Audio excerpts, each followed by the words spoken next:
Sveiki. Šiame vaizdo įraše kalbėsiu apie formulių rašymą teksto rengiklėje. Kartais rengiant dokumentą prireikia įterpti vieną ar kitą formulę, taigi tam yra skirta ir atitinkami įrankiai. Norint įterpti formulių rašymą į savo dokumentą, spaudžiame įterpimas ir pačioje pabaigoje yra lygtis. Pasirenkame čia. Na ir mums jau dabar atsirado dar vienas papildomas meniu punktas, tai būtent dizainas, kuriame mes turime galimybę rinkti formulę. Yra laukelis ir yra įrankiai tai formuliai rinkti. Taigi, jeigu mes norime rašyti paprastą lygtį, tarkime, y lygu 5x kvadratu plus 3x, tai mes tiesiog taip ir galime rašyti y lygu lygybės ženklas, toliau sakiau 5x, dabar mums reikia kvadrato. Tai čia yra viršuje indeksas, pasirenkame šitą, na ir aišku, kadangi jau x kaip ir parašytas, būtų buvę geriau, kad būčiau pasirinkęs šitą laukelį, tai dabar galbūt reikėtų perkelti, iškirpus įkelti čia ir parašyti, na ir toliau rašome kvadratu. 5x kvadratu, dabar, kad man laipsnio rodiklyje nebesirašytų, spaudžiu rodiklėlę į dešinę, kur yra klaviatūroje, ir toliau yra plus 3x, sakykime, koks tai. Viskas, formulė parašyta ir tokiu būdu mes tik šioje formulėje panaudojame laipsnio rodiklį, kad parašytume aukščiau arba viršutinį indeksą, dar galime sakyti, ir turime tokį variantą. Vėl kita formulė, patariama kiekvieną formulę rašyti atskirai, kad paskui nebūtų kažkokių tai problemų ir nepastriktų ar dar kas nors. Tarkime, reikia indeksų, tai vėlgi galime apatinių indeksų, galime pasirinkti čia, va, tarkime, mums reikia koks nors y, toliau rodikliai dešinė pirmoji šaknis, vėl rodikliai dešinė, kad nebebūtų kaip apatinis indeksas, lygu ir toliau galime rašyti, kam tai yra lygu, plus 3, sakykime. Ir turime tokią paprastą parašytą formulę. Toliau kartais galbūt reikės trupmenų ir skaitiklio vardiklio kažką tai parašyti. Galime rašyti irgi y lygu, na ir dabar reikalinga trupmena, tai būtent va čia yra trupmena ir yra įvairių trupmenų rodymo pavyzdžių, tai renkamės pačią pirmąją, paprasčiausią, kitas galėsite pasiaiškinti patys, ko jos skiriasi, ir toliau skaitiklėje, ko mums reikia parašyti, tarkime, mums reikia parašyti x kvadratu minus 3, tai kadangi reikia x kvadratu, vėl renkamės indeksą, viršutinį indeksą, čia parašome x, čia parašome kvadratu, pačioje rašome x plus 3. Toliau norime rašyti ir tęsti toliau reiškinį, sakykime, tai rodikliai dešinė, kad atsistotų per viduriuką trupmenos ir toliau ženklas koks yra. Na ir tarkime, toliau man dar reikia kvadratinės šaknies ir po šaknėje, kad būtų koks 1 plus x.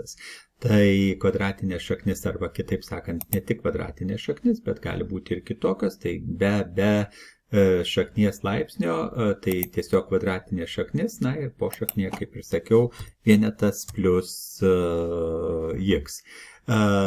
Išeiti iš pošaknio, rodiklė į dešinę, ir mes išėjome iš pošaknio, galime vėl rašyti ženklą ir dar pridėti vienetuką. Tai tokiu būdu jau mūsų reiškinys sudėtingėja ir ta formulė patapo jau tokia sudėtingesnė.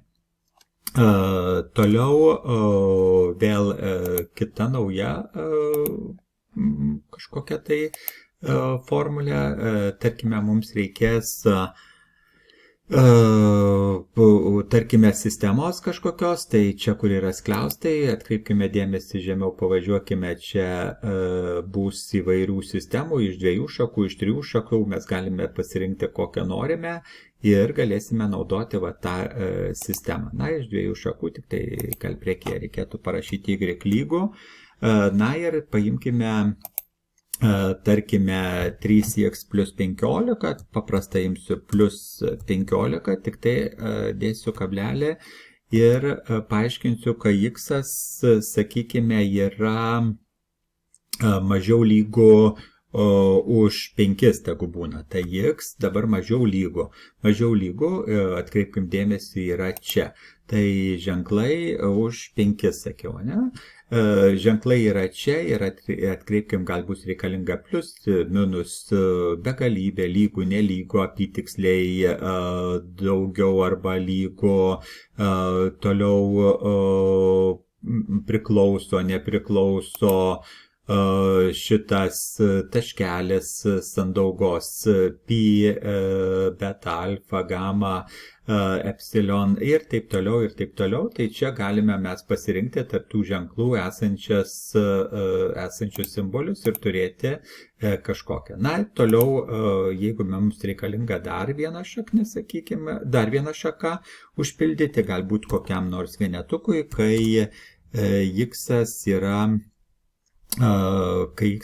tarp 5 ir x yra irgi mažiau lygų, tegu būna už 10.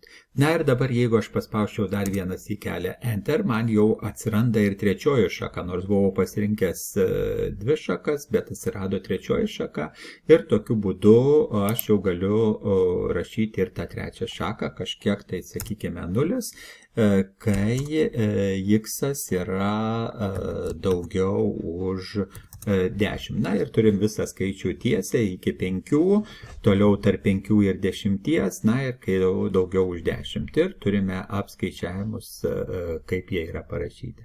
Vėlgi viskas, formulė parašyta ir vėl galime naują formulę rašyti arba naują lygtį. Tai trupmenas turime, pradėkime greitai dar viską, ką mes turim. Trupmenas, jeigu bus reikalinga trupmena, toliau indeksai, viršutiniai indeksai, apatiniai indeksai, abu indeksai yra, tai galime naudotis, toliau šaknis, galime laipsnį rašyti, kurio laipsnio šaknis yra, tai nebūtinai, kad kvadratinė arba 3 kubo, kubinė šaknis, sakykime, ir 5 laipsnio šaknį galime. Ir kaip matote, yra gatavai parašytos jau, kur apskaičiuojamas diskriminantas, tai jeigu kam reikia, galime naudoti ir tokią iš karto paspaudus įsiterptų. Netgi parodau, kad iš tikrųjų įsiterpia ir turime šitą integralai. Jeigu reikia integralų, tai turime integralų. Toliau sumavimo ir sąjungų yra, toliau skliaustai, vėlgi yra skliausteliai iš abiejų pusių, yra skliausteliai tik tai iš vienos pusės, yra riestiniai skliaustai, modulis yra, tai va čia galime viską pasirinkti ir turėti tuos skliaustus. Toliau funkcijos, tai sinusai, kosinusai ir visi kiti, tangentai, kotangentai. Tai čia galime turėti. Na, čia jeigu reikia virš simbolių turėti kažkokius tai ženklus, tai tada mes tikrai galime panaudoti ir turėti. Riboms turime logaritmai prie ribų, tos pačios ribos yra, jeigu reikia. Na ir čia yra šitas. Na ir čia vėlgi vektoriams galbūt geriau būtų naudoti šituos ir patogiau būtų naudoti. Na ir galiausiai tai yra matricos, kada mes galime susikurti ir turėti kažkokią tai matricą ir, kaip matote, yra vienetinė matrica, kur pagrindiniai stržai ne vienetukai. Tai turim iš karto įsiterpę ir galime turėti tokią. Tai taip galime mes prabėgti ir taip galime kurti šitas formulės, užrašyti kažkokias lygybės, nelygybės, lygtis ir panaudojant šitą. Svarbiausia, kad mes pasirinktume iš pradžių tai, kas mums yra reikalinga. Aišku, bet kada mes galime kopijuoti ir kilnoti, sakykime, jeigu vat, šita kvadratinė šaknis yra ne vietoj parašyta, galbūt aš jo noriu čia iškelti už čia pliuso nebėra, tarkime, be plius minus būtų gale. Tai aš pažymiu šitą vietą, Ctrl+X iškerpu, toliau žymeklės į galą, kad atsistočiau už tos trupmenos ir tada jau įklijuoju ir turiu minus b iš 2a ir plius minus ir šitas. Tai tokiu būdu labai greitai, tarkime, minus 4ac norim iškelti už šaknyje, suklydom, parašėme po šaknyje, o iš tikrųjų reikia, kad būtų ne po šaknyje, tai aš tada iškerpu rodiklę į dešinę, kad išeitų už po šaknio ir vėl įklijavimai, Ctrl+V ir turime jau už pošaknio, šaknis baigėsi šitoj vietoj ties b kvadratu, o minus 4ac jau yra nebe pošaknyje. Tai tokiu būdu, iškerpant iš vienos formulės į kitą, galime labai greitai pasitvarkyti, jeigu suklydome. Na ir tokiu būdu vėlgi galime pasikeisti ir dydį. Jeigu yra reikalas, tai mes galime pasididinti, galime susimažinti, galime įsiterpti prie teksto ir turėti toje vietoje, kur mes norime. Tai tiek trumpai yra apie lygčių formulių rašymą teksto rengiklėje.